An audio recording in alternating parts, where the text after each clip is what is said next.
Bom dia, brasileiro. Em 993, um grupo saiu do Recife, levando tambores enormes para um estúdio no Rio de Janeiro. O produtor nunca tinha gravado maracatu. A banda nunca tinha feito um disco num estúdio profissional. De um lado, máquinas, cabos e procedimentos da indústria.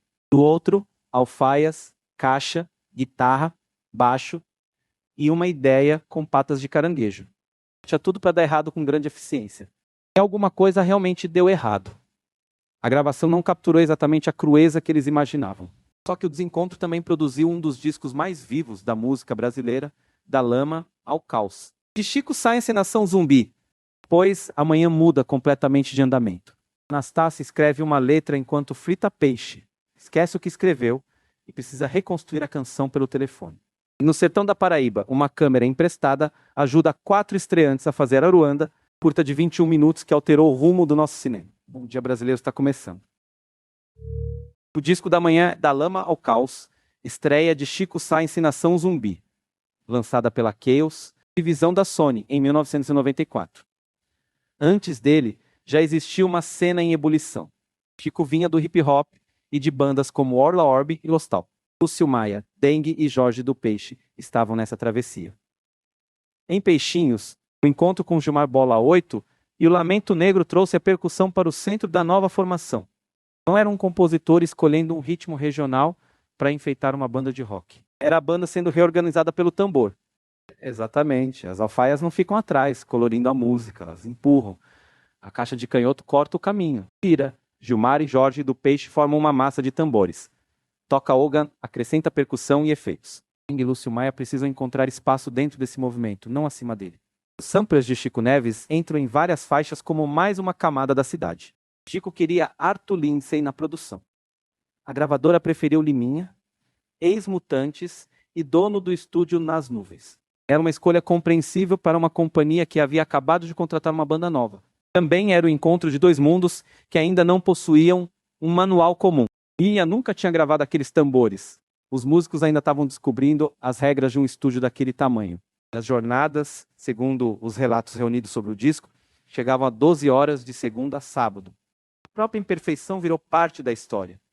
Anos depois, Liminha disse ao jornalista José Teles que a crueza desejada aparecia plenamente em Coco Dub e um pouco em Maracatu de Tiro Certeiro.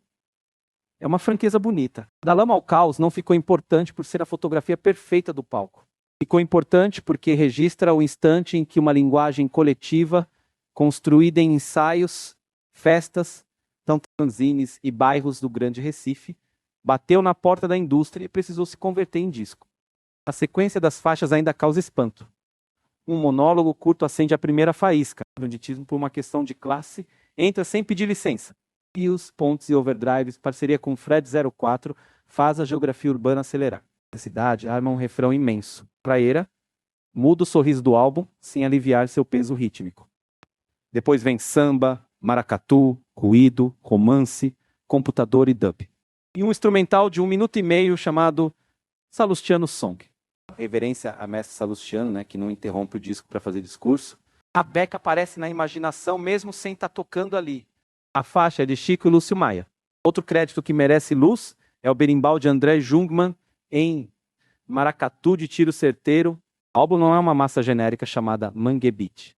É o resultado de músicos com funções muito concretas, cada um torcendo a estrutura por um lado. A capa também nasceu de uma disputa de entendimento. Dolores e Morales, dupla formada por Hélder Agão, o DJ Dolores, e Hilton Lacerda, já fazia cartazes para as festas da cena. A gravadora chegou a oferecer como referência a embalagem colorida de uma banda de axé. Eles recusaram o atalho. Partiram de imagens fotográficas, fotocópias, recortes e colagens para construir um caranguejo granulado sobre fundo escuro. O projeto gráfico é de Dolores e Morales. As fotografias são creditadas a Fred Jordão. O caranguejo parece ter sido transmitido por uma máquina que engoliu lama, quadrinhos e uma copiadora de papelaria. Ótima máquina. O encarte ainda acolheu o texto Caranguejos com Cérebro, que havia surgido como material de divulgação da cena e ganhou fama de manifesto. Instala uma antena ali mesmo. No primeiro ano, as rádios brasileiras tocaram pouco e as vendas foram baixas. O empresário Paulo André fez um gesto quase pré-internet encontrou um guia de festivais, casas e programas estrangeiros, reuniu matérias sobre a banda, tirou cópias e mandou pacotes com o disco. Meses depois, convites começaram a chegar por fax. Em 1995, a primeira excursão internacional passou por Estados Unidos e Europa. Um álbum que a rádio não sabia encaixar encontrou estradas. Agora outro artista. Anastácia nasceu Lucinete Ferreira, no Recife. Cantou para lavadeiras quando menina, trabalhou na Rádio Jornal do Comércio e chegou a São Paulo em 1960 com a mãe, 5 irmãs e uma sobrinha. Pensava que seu talento talvez não estivesse à altura do Sudeste. O tempo respondeu com centenas de composições. Entre elas, uma que parece ter existido desde sempre, Existo Só. Só quero um xodó. A memória dessa criação tem pequenas diferenças de data, mas a cena central foi contada pela própria Anastácia. No começo dos anos 70, ela estava no apartamento da Vila Buarque, no centro de São Paulo, fritando um peixe. Dominguinhos tocava uma melodia na sanfona. Ela se aproximou e colocou a letra de uma vez como uma indireta amorosa para o parceiro. Peixe na frigideira, sanfona na sala e uma mensagem particular prestes a virar patrimônio afetivo de milhões de pessoas. O detalhe seguinte é ainda melhor. Quando o Dominguinhos ligou do Rio dizendo que Marinês estava escolhendo músicas para gravar, Anastácia respondeu que já não lembrava da letra. Ele insistiu. Ela cantou pelo telefone, ele registrou. A canção sobreviveu à falta de uma fita original graças a essa reconstrução à distância.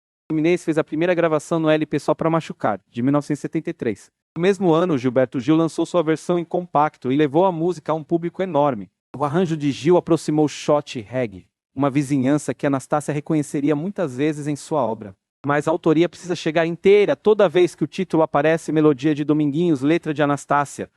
O sucesso popular também pode apagar metade de uma parceria. Ela passou anos lembrando em entrevistas que não era figurante daquela história. Sem transformar o café numa audiência de tribunal, vale ouvir o que a compositora preservou, a cozinha, a indireta, a ligação, a letra recuperada de memória. São detalhes que devolvem autoria e humanidade ao clássico. Uma canção enorme nasceu numa casa pequena, entre duas pessoas que se amaram. Compuseram juntas e não terminaram a relação em harmonia perfeita. A música ficou. A Descoberta da Manhã dura 21 minutos e 21 segundos.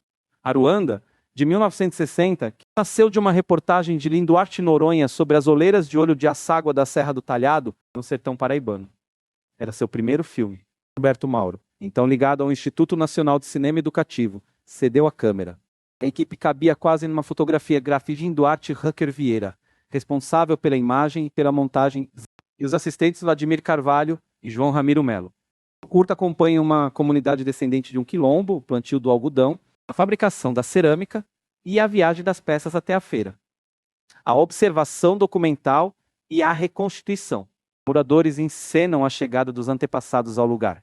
O filme não espera a separação certinha entre ficção e documentário para começar a olhar. Que olhar?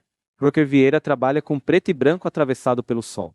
A limitação da câmera, sem a coleção de filtros que uma produção maior teria, não foi escondida. A claridade estoura, o chão parece vibrar e as figuras ficam recortadas contra a paisagem. A precariedade do equipamento não vira charme decorativo, vira a condição real da imagem. Depois vem as mãos moldando o barro, os potes empilhados, o equilíbrio necessário para carregá-los. O filme encontra movimento numa atividade que, descrita em relatório, pareceria imóvel. Finalizado em 1960. Ruanda impressionou uma geração que tentava descobrir como filmar o país com pouco dinheiro e sem pedir que o interior imitasse um estúdio. Glauber Rocha viu a obra antes do lançamento e escreveu sobre ela. Hoje o curta é apontado como o precursor do cinema novo, mas não precisa entrar na sala carregando a obrigação de assistir a um monumento. É melhor encontrar um filme pequeno, áspero e muito atento, feito por gente que ainda estava aprendendo cinema, diante de pessoas que sabiam exatamente como transformar barro em forma. Da Lama ao Caos, comece pela ordem do álbum. Em rios, pontes e overdrives, acompanhe a conversa entre baixo, guitarra, sampler e a massa de percussão.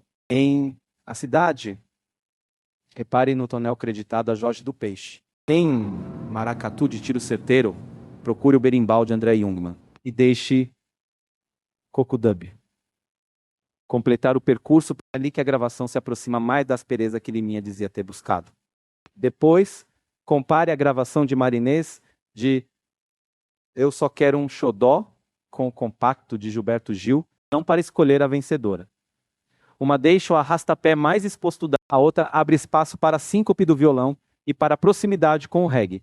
A mesma letra sai da cozinha e encontra dois corpos rítmicos. E Aruanda pode ser visto inteiro no banco de conteúdos culturais da Cinemateca ou na plataforma Aruanda Play. 21 minutos. Quando os potes chegarem à feira, o filme já terá mudado de tamanho. Hoje uma banda precisou ensinar um estúdio a receber alfaias. Uma compositora salvou do esquecimento a letra que havia feito enquanto o almoço acontecia. E uma equipe com câmera emprestada encontrou o cinema no sol, no barro e no caminho até a feira. Nenhuma dessas obras nasceu com condições perfeitas. Também nenhuma pediu desculpa por existir do seu próprio jeito.